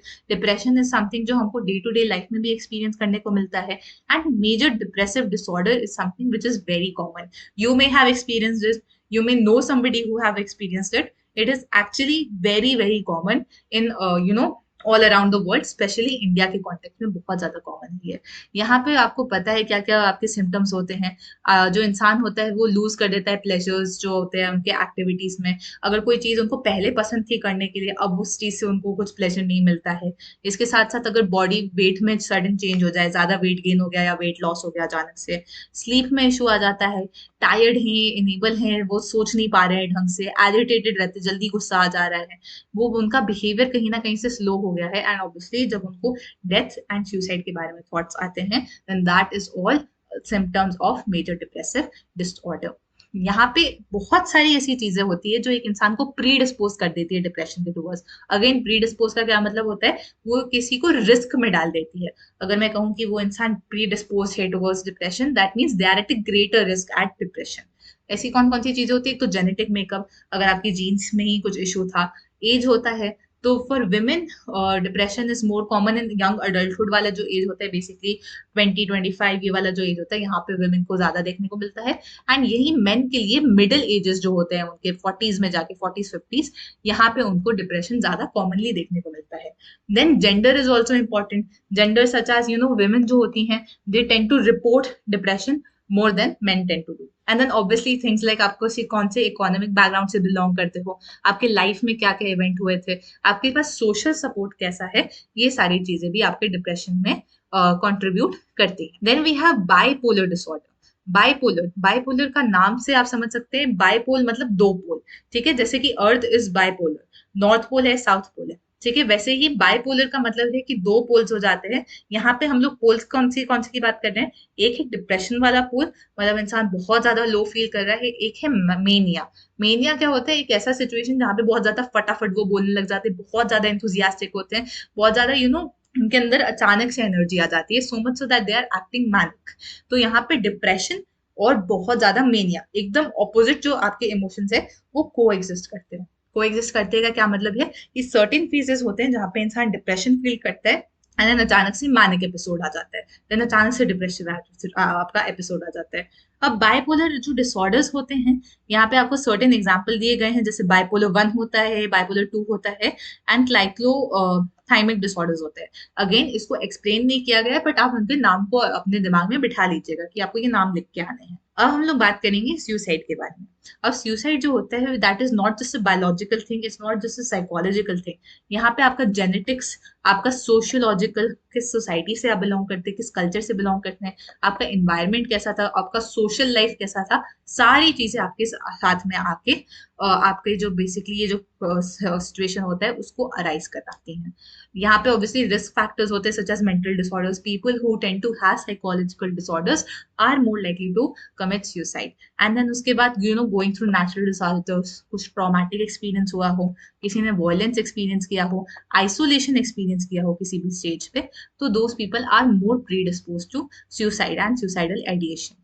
Suicidal thoughts जो होते हैं वो एक्शन में तब लीड करते हैं when the person finds it difficult to get rid of these thoughts। इतने सिचुएशन तब ज्यादा आपकी बढ़ जाती है कि आप उन थॉट्स को हटा नहीं पाते हो, तब यूजुअली जो पर्सन होता है वो आगे जाके वो बेसिकली कमिट करते हैं सुसाइड को। अब यहाँ पे सुसाइड जो होता है वो बहुत ज्यादा स्टिग्मेटाइज्ड है, ठीक है, इतना ज्यादा स्टिग्मेटाइज, लोग उसके बारे में बात नहीं करना चाहते हैं। जो सुसाइड कमिट होता है तो लोग उसको बहुत नेगेटिव लाइट में देखते हैं कि ये कितना वीक था, अपने फैमिली को छोड़ के चले गए। तो ऐसी सब चीजों की वजह से जो लोगों को सुसाइड फील होता है वो हेल्प नहीं सीक आउट कर पाते, एंड ऑब्वियसली जब वो हेल्प नहीं सीक आउट कर पाएंगे देन उनके पास ऑप्शन भी नहीं बच पाता है। तो इन सब चीजों की वजह से हमें स्टिग्मा को हटाना बहुत ज्यादा जरूरी है। It is very important for us to address this issue and work towards it. अब यहाँ पे सम मेजर्स सजेस्ट करे गए हैं WHO के टूवर्ड्स से टू अंडरस्टैंड कि हम लोग सुसाइड को कम कैसे कर सकते हैं। सबसे पहले limiting the access to means of suicide, कि जो जैसे पॉइजन हो गया या फिर मतलब कितना आप स्लीप डोज वगैरह, तो उन सब चीजों का जो एक्सेस है वो लिमिट कर दिया जाए। आप जब इनको रिपोर्ट करते हैं मीडिया में तो एक रिस्पॉन्सिबल वे में दिखाया जाए। अल्कोहल रिलेटेड पॉलिसीज आई जाए, क्योंकि बहुत बार क्या होता है लोग अल्कोहल कंज्यूम करते हैं and then they make this decision, and alcohol anyways impair your decision making qualities. आप जब अल्कोहल लेते हैं तो आप एनीवेज डिसीजन ढंग से नहीं ले पाते हैं, and then in the particular moment ये हो जाता है। अर्ली आइडेंटिफिकेशन जरूरी है, आइडेंटिफाई करना क्योंकि this person is at risk and we need to provide them health. we need to train health workers, we need care for people who attempted suicide in the past, and we need to provide community support to those people. ठीक है, इसी के साथ साथ how do we identify students in distress, हमारे आसपास जो students हैं वो डिस्ट्रेस में, वो कैसे आइडेंटिफाई करें? अगर वो इंसान लैक ऑफ इंटरेस्ट दिखा रहा है कॉमन एक्टिविटीज में, जैसे कि चलो पढ़ाई तो is something which is very uncommon कि आपको इसमें इंटरेस्ट आएगा, but just in gelling up with people, कोई क्लास में गेम खेल रहे हैं उसमें नहीं वो इंटरेस्ट दिखा रहे हैं, उनके जो ग्रेड्स हैं वो डिक्लाइन करते जा रहे हैं, मार्क्स कमाते जा रहे हैं, एफर्ट्स नहीं दे रहे हैं, मिसबिहेवियर हो रहा है क्लास में, मिस्टीरियस और रिपीटेड एब्सेंसेस हो रहे हैं, एंड या तो वो ड्रग अब्यूज, स्मोकिंग, ड्रिंकिंग में जा रहे हैं, these all are signs that you need to help that person, that person is in distress, and we need to go ahead and help that student. अब यहाँ पे हम लोग स्ट्रेंथन कैसे करते हैं स्टूडेंट की सेल्फ एस्टीम, बिकॉज इन सब चीजें से ओवरकम करने के लिए सेल्फ एस्टीम को बढ़ाना जरूरी हो जाता है। सेल्फ एस्टीम को कैसे बढ़ाएं? सबसे पहले तो पॉजिटिव एक्सपीरियंसेस लाए लाइफ में, जिससे वो पॉजिटिव आइडेंटिटी बना सके। पॉजिटिव एक्सपीरियंसेस कब आएंगे? जब आप उनको कोई भी अगर टास्क दें एंड वो टास्क में अच्छे से परफॉर्म करते हैं तो आप उनको री करें, आप उनको बोले कि वाओ आपने बहुत अच्छा परफॉर्म किया, आप उनको कॉम्प्लीमेंट्स दें, आप उनको सोशल सपोर्ट प्रोवाइड करें, तो इससे पॉजिटिव हो जाता है उनके लाइफ के एक्सपीरियंसेस। अब उनको अपॉर्चुनिटीज प्रोवाइड करें जहां से वो डेवलप कर सके अपने स्किल्स को। एक ट्रस्टफुल कम्युनिकेशन बनाना जरूरी है, and goals for the students should be specific, measurable, achievable and relevant to be compared from time to time. मतलब जो गोल्स आप सेटअप कर रहे हो दे शुड नॉट बी एकदम अनरियलिस्टिक, अचीवेबल गोल्स होने चाहिए। हर स्टूडेंट के लिए डिफरेंट गोल होना चाहिए, और हर स्टूडेंट को जो मेजर कर रहे होते हो तो खुद के उससे मेजर करो कि अच्छा हमने पास में ऐसा परफॉर्म किया एंड हम लोग अब ऐसा परफॉर्म कर रहे हैं। ठीक है, now we will be going ahead with schizophrenia spectrum and other psychotic disorders. Schizophrenia की जब हम बात करते हैं, schizophrenia is basically जब बहुत सारे psychotic disorders को हमने ग्रुप करके एक टर्म बना दिया, ठीक है। एंड लोग schizophrenia जो उसको सफर करते हैं, they suffer through in their occupational life, in their personal life and then their social life. अब इसके बहुत ज्यादा सिम्टम्स होते हैं। 3 मेन कैटेगरीज होती हैं यहाँ, पॉजिटिव, नेगेटिव एंड आपका आ जाता है साइकोमोटर। पॉजिटिव कैटेगरीज, इसका ये मतलब नहीं है कि अच्छी सिम्टम्स नहीं है, इसका ये मतलब है कि पॉजिटिव यानी प्लस, हर चीज में एक्सेस में। ठीक है, तो ये जो सिम्टम्स हैं ये सारी चीजें हैं जो नॉर्मल से एक्सेस में ज्यादा देखने को मिलती है। जैसे कि डिल्यूजन, डिल्यूजन एक ऐसा शब्द है जो आपने बहुत ज्यादा देखने को मिला होगा, मीम्स वगैरह में बहुत आता है कि इंसान तो डिल्यूलू है, डिल्यूजनल है। एक डिल्यूजन का क्या मतलब होता है? बेसिकली साइकोलॉजिकल टर्म्स में it is a false believe that is firmly held on inadequate grounds. आपके पास कोई एविडेंस नहीं है कि जो आपका ये पर्टिकुलर बिलीफ है ये ट्रू है, बट आपने उसको फोल्ड कर रखा है इवन तो आपके पास आपके कोई एविडेंस नहीं है। तो जैसे कि डिल्यूजन ऑफ प्रोसिक्यूशन, मतलब कि उनके अगेंस्ट प्लॉट किया जा रहा है, कोई स्पाई कर रहा है उनके ऊपर, उनके पीछे कोई पड़ा हुआ है, that is delusion of prosecution. फिर आता है डिल्यूजन ऑफ रेफरेंस, जब वो अटैच करते हैं स्पेशल मीनिंग टू ऑब्जेक्ट्स। ठीक है, ओ वाओ ये पर्टिकुलर ऑब्जेक्ट मेरे को दिखा, मतलब कि ये मेरे लाइफ के बहुत क्लोज होगा, तो वो बहुत ज्यादा जब एकदम अटैच कर देते हैं मीनिंग्स, तो उसको हम कहते हैं delusion of reference. Delusion of grandeur, जब उनको स्पेशली एम्पावर्ड फील होता है, स्पेशली बेटर फील होता है लोगों से। एंड डिल्यूजन ऑफ कंट्रोल, कि कोई और उनके thoughts and feelings and behaviour को कंट्रोल कर रहा है। इसके साथ साथ स्किज़ोफ्रेनिया में फॉर्मल थॉट डिसऑर्डर्स भी देखने को मिला है। यहाँ पे बेसिकली जो नॉर्मल स्ट्रक्चर होता है थिंकिंग का वो इलॉजिकल बन जाता है, आप लूज कर देते हो एसोसिएशन को, डीरेलमेंट, आप बात करते करते कहीं और चले गए, फिर कहीं और चले गए, फिर कहीं और चले गए, इसको हम कहते हैं डीरेलमेंट। ठीक है, न्यूलॉजिज्म मतलब कि खुद के वर्ड्स बनाना, खुद वर्ड्स इन्वेंट करते रहना। And persistent and inappropriate repetition of same thoughts, inappropriate repetition बार बार उसको करना, that is also called perseveration which is a symptom. इसके साथ साथ हेल्यूसिनेशन ऑल्सो सिम्टम। हेल्यूसिनेशन कब होता है? कि आप किसी भी चीज को परसीव कर रहे हो बट वो स्टिमुला एग्जिस्ट नहीं करता एक्सटर्नल वर्ल्ड में। ठीक है, जैसे कि ऑडिटरी हेल्यूसिनेशन, जब सुनाई देता है आपको, ये सेकंड पर्सन में हो सकता है जब उनको डायरेक्टली यू करके रेफर करते हैं, या थर्ड पर्सन में ही शी करके जब कर रहे होते हैं। It can B tactile hallucination, जब आपको फील होता है कि अच्छा कुछ बर्निंग सेंसेशंस वगैरह जो फील हो रही होती हैं, दैट इज टैक्टाइल। सोमैटिक मतलब आपकी बॉडी के अंदर आपको कुछ फील हो रहा है कि अच्छा मेरे बॉडी में फीचर्स आ रहे हैं कुछ। विजुअल, आपको कुछ दिखाई दे रहा है, ठीक है, कलर्स दिखाई देते हैं, यूजुअली कुछ पैटर्न्स दिखाई देते हैं, बट कभी कभी लोगों को प्रॉपर ऑब्जेक्ट्स एंड लोग भी दिखाई देते हैं। गस्टैटरी मतलब कि आपके फूड और ड्रिंक, आपका फूड और ड्रिंक वियर्ड स्मेल कर रहा है, टेस्ट कर रहा है, वो आपका इसमें आ जाता है। And olfactory is basically smell related, कि आप स्मेल करने लग जाते हो चीजों को even if they are not there. So this is all example of schizophrenia के positive effects. Now we will talk about the negative effect. Negative effect is basically negative में जितना normal level होता है उससे कम, ठीक है, तो यहाँ पे जैसे चीजें होगी alogia. Alogia is basically poverty and speech, जितना हम लोग नॉर्मली जितना स्पीच डिलीवर कर पा रहे हैं उससे कम देना। Then there is blunted affect, मतलब नॉर्मली जितना इमोशन आपके आने चाहिए किसी भी सिचुएशन से, अगर आप उससे कम इमोशन एक्सप्रेस कर रहे होते हो then you are expressing blunted affect. Blunt हो गए आपके इमोशंस। ठीक है, फ्लैट इमोशन मतलब कोई इमोशन नहीं दिखा रहे हो, कंप्लीटली गॉन। एंड अवोल्यूशन, इसका मतलब है कि apathy and inability to complete a course of task, जो आपने टास्क शुरू किया आप उसको कंप्लीट नहीं कर पा रहे हो और आप एपैथेटिक हो towards particular situation. Then we have psychomotor symptoms, मतलब कि जो पीपल होते हैं वो ज्यादा मूव नहीं करते हैं, वो स्पॉन्टेनियसली मतलब और ग्रेमेसेस बनाते हैं और जेस्टर्स बनाते हैं। एंड यहाँ पे एक्सट्रीम फॉर्म में इसको कैटेटोनिया के नाम से जाना जाता है। तो एक होता है कैटेटोनिक स्टोपर, मतलब मोशनलेस एंड साइलेंट बैठे होते हैं बहुत टाइम के लिए। कैटेटोनिक रिजिडिटी, मतलब एक रिजिड एंड अपराइट पोजिशन में वो बैठे रहते हैं बहुत टाइम के लिए। एंड कैटेटोनिक पॉस्चरिंग, मतलब कि एक ऑकवर्ड पॉस्चर को वो अडॉप्ट कर लेते हैं and उसी पोजिशन में काफी टाइम के लिए बैठे होते हैं। तो ये सब आपके आ जाते हैं स्किज़ोफ्रेनिया के वेरियस सिम्टम्स, आपके एक तरीके से हम कह सकते हैं। Now we will be talking about neuro developmental disorders. अब न्यूरो डेवलपमेंटल ये जो वर्ड है इसको अगर हम लोग तोड़ेंगे तो न्यूरो क्या होता है, ब्रेन से रिलेटेड, प्रॉपर जो बायोलॉजिकल ब्रेन होता है, एंड डेवलपमेंटल मतलब डेवलपिंग स्टेजेस में। तो ब्रेन रिलेटेड डिसऑर्डर्स जो आपको डेवलपमेंटल स्टेजेस में देखने को मिलते हैं, मतलब कि अर्ली चाइल्डहुड जो होता है, स्कूलिंग ईयर्स जब आपके एकदम शुरू हो रहे होते हैं तब ये देखने को मिलते हैं। इनसे ये जो न्यूरो डेवलपमेंटल डिसऑर्डर्स है इनसे आपका जो चाइल्ड होता है उसके जो पर्सनल लाइफ होती है, सोशल लाइफ होती है, एकेडमिक लाइफ होती है, जो आगे जाकर उनका जो ऑक्यूपेशनल लाइफ होती है, इन सब में बहुत ज्यादा हार्म्स देखने को मिलते हैं। सबसे पहले हम लोग बात करते हैं एडीएचडी के बारे में। ADHD is basically attention deficit hyper activity disorder. तो यहाँ पे इन अटेंशन देखने को मिलता है, अटेंशन डेफिसिट का मतलब है अटेंशन कम, एंड हाइपर एक्टिविटी इंपल्सिविटी देखने को मिलता है। अटेंशन डेफिसिट या फिर इनअटेंटिव का मतलब है कि जब आपको उनको हार्ड टाइम लगता है keeping their minds to one particular thing, उनको इंस्ट्रक्शंस नहीं फॉलो कर पाते, वो सुनते नहीं है, वो कॉन्सेंट्रेट नहीं कर पाते, उनको इंस्ट्रक्शंस देते वो फॉलो नहीं कर पाते हैं, वो इजिली डिस्ट्रैक्ट हो जाते हैं, वो अपने असाइनमेंट को फिनिश नहीं कर पाते हैं, और उनको जो भी एक्टिविटीज देते हो वो बहुत फटाफट बोर हो जाते हैं। और उसके बाद इम्पल्सिव का क्या मतलब होता है कि जो भी उनके दिमाग में आया उन्होंने कर दिया, वो अपने थॉट्स को कंट्रोल नहीं कर पाते, अपने बिहेवियर को कंट्रोल नहीं कर पाते हैं। तो इसकी वजह से बहुत ज्यादा minor mishaps such as knocking over things वगैरह ये कॉमन होता है इनके लिए। And hyper activity is basically हमेशा मोशन में रहना, हमेशा हाइपर एक्टिव रहना, एक जगह से एक जगह स्प्रिंट करते रहना। तो उनके जो पेरेंट्स होते हैं, टीचर्स होते हैं, वो कहते हैं कि they are as if they are always running on motor. ठीक है, इतना ज्यादा हाइपर एक्टिव होता है। तो दिस इज एडीएचडी की सिम्टम्स। इन अटेंशन पहले सिम्टम्स लिखोगे, फिर उसके बाद हाइपर एक्टिविटी के सिम्टम्स लिखोगे एंड इम्पल्सिविटी के। तो यहाँ पे सबसे पहले यहाँ पे इनअटेंशन डिस्कस किया, फिर इम्पल्सिविटी किया, एंड देन हाइपर एक्टिविटी किया। Then we talk about autism spectrum disorder.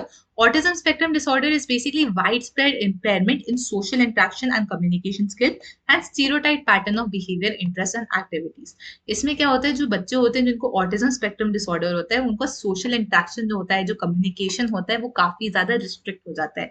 This is a primarily biological. ठीक है, ये जो आपका डिसऑर्डर है ये मेजोरिटी रीजंस में बायोलॉजिकल ही है नेचर में, because again it's a neuro developmental disorder.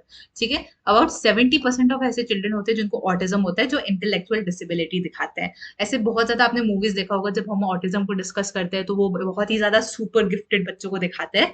ये जरूरी नहीं है। इनफैक्ट मेजोरिटी जो 70% ऑफ जो बच्चे होते हैं जिनको ऑटिज्म होता है, they display intellectual disabilities. They are unable to initiate social behaviour नहीं कर पाते हैं, वो अनरिस्पॉन्सिव हो जाते हैं, अपने एक्सपीरियंसेस इमोशंस नहीं शेयर कर पाते हैं, कम्युनिकेशन उनका नहीं डेवलप होता पाता। जिन लोगों का कम्युनिकेशन डेवलप भी होता है वो भी सीवियरली लिमिटेड हो जाता है उनका कम्युनिकेशन पैटर्न। इसकी वजह से क्या हो जाता है, नैरो पैटर्न्स हो जाते हैं इंटरेस्ट की, और वो रिपीटेटिव बिहेवियर में इंडल्ज करते हैं। आप ऑटिज्म में देखेंगे कि एक पर्टिकुलर बिहेवियर होता है, वो उसी को पैटर्न में फॉलो करना चाहते हैं। Then we talk about intellectual disability. We discuss this in great length chapter 1 में कि जब भी आपका आईक्यू लेवल 70 के बिलो होता है देन आपका 4 उसमें डिवाइड हो जाता है, profound, severe, mild and moderate. And then उनके बेसिस पे आपकी फंक्शनैलिटी डिफाइन करी जाती है। तो इधर उन्होंने एक टेबल दे रखा है नीचे, इस टेबल को आप पढ़ सकते हैं। This is not very important, हमने चैप्टर 1 में कर रखा है तभी मैं इसको यहाँ पे डिस्कस नहीं करूंगी। हमने चैप्टर 1 में जो डिस्कस कर रखा था बेसिकली वो यहीं पे यही है। तो इसको एक बार टेबल को आप जरूर देख लीजिएगा। Then we talk about specific learning disorder. Specific learning disorder is basically जब इंडिविजुअल को डिफिकल्टी होती है परसीव करने में और प्रोसेस करने में इंफॉर्मेशन को एफिशिएंटली एंड एक्यूरेटली। यहाँ पे जो बच्चे होते हैं वो रीड करने में प्रॉब्लम आ जाती है, मैथमेटिक्स क्लास करने में प्रॉब्लम आ जाती है, एंड अपने एज लेवल के हिसाब से वो कम ही अच्छे से परफॉर्म कर पाते हैं। तो that is called specific learning disorder. इसके बाद हम लोग बात करते हैं disruptive impulse control and conduct disorder. इनको हमने इसलिए पेयर कर रखा है कि इन डिसऑर्डर्स में जो बच्चे होते हैं वो सोशल जो नॉर्म्स हमने क्रिएट कर रखे हैं उससे डिविएट होके एक्ट करते हैं। जैसे कि ओडीडी हो गया जिसको कहते हैं ऑपोजिशनल डेफिएंट डिसऑर्डर। यहाँ पे वो एज इनअप्रोप्रिएट बिहेवियर दिखाते हैं, बहुत ज्यादा स्टबन होंगे, बहुत इरिटेबल हो जाएंगे, बहुत गुस्सा आएगा, बहुत ज्यादा डिसोबियंट हो जाते हैं और हॉस्टाइल भी हो जाते हैं, मतलब मारपीट में भी आ सकते हैं, इतना ज्यादा उनका गुस्सा बढ़ जाता है। Then we have conduct disorder and anti social behaviour. यहाँ पे अगेन एज इनअप्रोप्रिएट होता है, action and attitude that violate family expectation, जो सोसाइटी की एक्सपेक्टेशन है उनको वॉयलेट कर लाते हैं। ये बहुत ज्यादा अग्रेसिव एक्शन होता है towards one self, towards other people, towards animals, ठीक है, and non aggressive conduct that causes property damage, ठीक है, मेजर डिसीटफुलनेस होती है, रूल्स को वॉयलेट करते रहते हैं। यहाँ पे वर्बल एग्रेशन भी दिखाया जाता है, वर्बल मतलब जो बातचीत के थ्रू एग्रेशन दिखाया जाता है, फिजिकल एग्रेशन दिखाया जाता है, हॉस्टाइल एग्रेशन दिखाया जाता है, and proactive. Proactive is basically अपना वो जमाना कि मैं यहाँ की बॉस हूँ तुमको, एंड देन उसके बाद डिफरेंट वे में बुली करना rather than डायरेक्टली जाके अटैक करना। एंड फिजिकल एंड हॉस्टाइल में क्या डिफरेंस है? Physical is hitting and fighting, hostile is जब आप मार रहे हो विद इंटेंशन, इसको हमको बहुत ज्यादा इंजर करना है। तो यहाँ पे स्लाइट डिफरेंस आ जाता है, फिजिकल में उतना शायद से आपका मोटिवेशन नहीं होता बहुत ज्यादा इंजरी पे पहुंचने का, हॉस्टाइल में आपका यहाँ पे मोटिवेशन होता है। Then we talk about feeding and eating disorders. Eating disorders is also something which is very commonly noticed, specifically in women these days. ठीक है, यहाँ पे eating disorders तीन नाम के दे रखे हैं। सबसे पहले है एनोरेक्सिया नर्वोसा, मतलब जो लोग होते हैं जिनको एनोरेक्सिया होता है, he or she starts to view themselves as overweight, बहुत ज्यादा एक्सरसाइज करने लग जाते हैं, खाना कम खाते हैं, लोगों के सामने बिल्कुल खाने से मना कर देते हैं, एंड कभी कभी इतना ज्यादा सिचुएशन गंदी हो जाती है कि they will starve themselves to death. तभी एनोरेक्सिया नर्वोसा में आप देखेंगे उनके लंग्स, रिब्स भी देखने को मिल जाते हैं जिन लोगों में एनोरेक्सिया होता है। बुलिमिया नर्वोसा तब होता है जब वो बहुत सारा खाना खा लेते हैं एक बारी में, एंड देन उसके बाद दे पर्ज इट आउट। इसका क्या मतलब है कि बहुत सारा खाना खा लिया, more than that is required, and then उसके बाद वो उल्टी करते हैं, ठीक है। Now they can either put their own finger अंदर एंड देन फोर्स करते हैं अपने आप को, या फिर वो कोई दवाई लेते हैं, लैक्सेटिव्स लेते हैं, जिससे वो इंड्यूस कर सकते हैं वॉमिटिंग की फीलिंग को। तब वो बहुत ज्यादा खाना खाते हैं तो उनको शेम्ड फील होता है कि अरे मैंने इतना खाना क्यों खा लिया, एंड देन जब वो वॉमिट आउट करते हैं then they feel relieved. Then we have binge eating. Binge eating क्या होता है कि बहुत ज्यादा आउट ऑफ कंट्रोल खा रहे हैं, ठीक है। बिंज ईटिंग इज हम बहुत ज्यादा खा रहे हैं, and then over a period of time they gain a lot of weight, and यहाँ पे लार्ज अमाउंट ऑफ फूड खाया जाता है even when the person is not feeling hungry. अगर भूख भी नहीं लग रही तब भी वो बहुत ज्यादा खाना खा रहे हैं, that is called binge eating. The last topic that we will be covering in this chapter is substance related and addictive disorder. Addictive behavior is basically जब आप बहुत ज्यादा किसी भी चीज को हाईली ज्यादा बहुत ज्यादा कंज्यूम करे जा रहे हो बार बार बार बार, ठीक है। ये जो चीजें होती है ये बेसिकली अल्कोहल एंड कोकेन होती है मोस्टली, बिकॉज ये आपको एक पर्टिकुलर स्टेट में डाल देती है। बट थोड़े लोग शुगर से भी एडिक्टेड हो जाते हैं, कैफीन से एडिक्टेड हो जाते हैं, तो इन सब चीजों को भी हमको देखना पड़ेगा। अब जो डिसऑर्डर्स रिजल्ट होते हैं from regular usage of substance, उनको हम कहते हैं सब्सटेंस रिलेटेड एडिक्टिव डिसऑर्डर। सबसे पहले हम बात करते हैं अल्कोहल की। अल्कोहल इज बेसिकली ड्रिंकिंग जब करते हैं लोग, तो ड्रिंकिंग जब बहुत ज्यादा हो जाती है तो उससे लोग, मैंने जैसे आपको कहा, डिसीजन मेकिंग में प्रॉब्लम आ जाती है, वो सोच नहीं पाते, वर्क नहीं कर पाते ढंग से, and over a period of time आप जितना ड्रिंक करते रहोगे उतना आपकी बॉडी की टॉलरेंस बढ़ती जाती है, ठीक है। तो मतलब कि जितना आपको पहले पहले अमाउंट लगता था to get drunk, to get the high, उससे ज्यादा आपका बढ़ता जाता है, तो लोगों का डोजेज भी बढ़ता जाता है over a period of time, which is very unfortunate because then they get addicted and they drink even more. इसके बाद क्या होता है, विड्रॉल रिस्पॉन्सेज आने लग जाते हैं, मतलब कि अगर किसी ने डिसाइड भी कर लिया आफ्टर ड्रिंकिंग का बहुत ज्यादा कि चलो अब से ड्रिंकिंग बंद हो जाएगी, उनकी बॉडी ऐसे रिस्पॉन्सेज देने लग जाती है, इन सो मच पेन होता है बहुत सारे लोगों को, which causes withdrawal responses, and वो विड्रॉ कर नहीं पाते हैं। तो it takes a lot of efforts to get somebody out of this addiction. It is also serious effect on children of the person with this disorder. तो जो disorder होता है इंसान को भी होता है, बट उनकी फैमिली पे भी काफी इफेक्ट पड़ा जाता है, स्पेसिफिकली चिल्ड्रन, बिकॉज जो चिल्ड्रन को ज्यादा साइकोलॉजिकल प्रॉब्लम्स होती है, एंजाइटी वगैरह, these are linked to this particular disorder and they are more predisposed to again getting this disorder. अगर किसी के फैमिली में उन्होंने नोटिस किया है कि उनके पेरेंट्स में था, they are more predisposed to psychological disorders and to getting addicted to them. Then we have heroin which is basically ये एक तरीके का ड्रग होता है, सिग्निफिकेंटली इंटरफेयर करता है आपके सोशल एंड ऑक्यूपेशनल फंक्शनिंग में। एंड मोस्ट पीपल जो इसको अब्यूज करते हैं revolve their life around the substance, building up tolerance for it and experiencing withdrawal. वही जैसे मैंने कहा कि टॉलरेंस बढ़ जाता है, ज्यादा कंटेंट लेने लग जाते हैं, जब वो कहते हैं कि अब हम छोड़ने वाले हैं तब विड्रॉल सिम्टम्स आ जाते हैं। इससे आपकी रेस्पिरेटरी प्रॉब्लम होती है, ब्रेन में इश्यूज आ जाते हैं एंड आपका ब्रीदिंग वगैरह सब पैरालाइज हो जाता है and it can also cause death. Then we talk about cocaine. Finally cocaine जो होता है उसका जब हम रेगुलर यूज करते हैं, it may lead to a pattern of abuse in which the person may be intoxicated throughout the day and function poorly in social situations and at work. इसके साथ साथ जो डिपेंडेंस होता है वही same होता है, वो बहुत ज्यादा हो जाता है। More of the drug is needed to get the desired effect, वही जो मैंने कहा टॉलरेंस बिल्डअप हो जाती है एंड इससे depression, fatigue, sleep problem, anxiety disorder सब बढ़ जाता है and again they also experience withdrawal. तो यहाँ पे इन लोगों ने सर्टेन कॉमनली यूज्ड सब्सटेंसेस का नाम दे रखा है, कैफीन को भी इंक्लूड किया है इन लोगों ने इस लिस्ट में। आप इसको गो थ्रू कर सकते हैं, ये पेपर में आता नहीं है usually, but it's a good idea to just go through it and understand कि अच्छा ये सब भी होता है। So that is it, this is basically it for today. इतना ही था इस चैप्टर में। अगर आपको कोई भी डाउट हो तो प्लीज राइट डाउन नीचे जो भी डाउट होगा, I will make sure that I solve this doubt. And thank you so much for watching so far. I know थोड़ा लंबा चैप्टर है, but I am pretty sure अगर आपने अभी तक देखा है, अच्छे से सुना है, then you will be able to understand this chapter very well. Thank you so much for watching. See you again next time. Bye bye.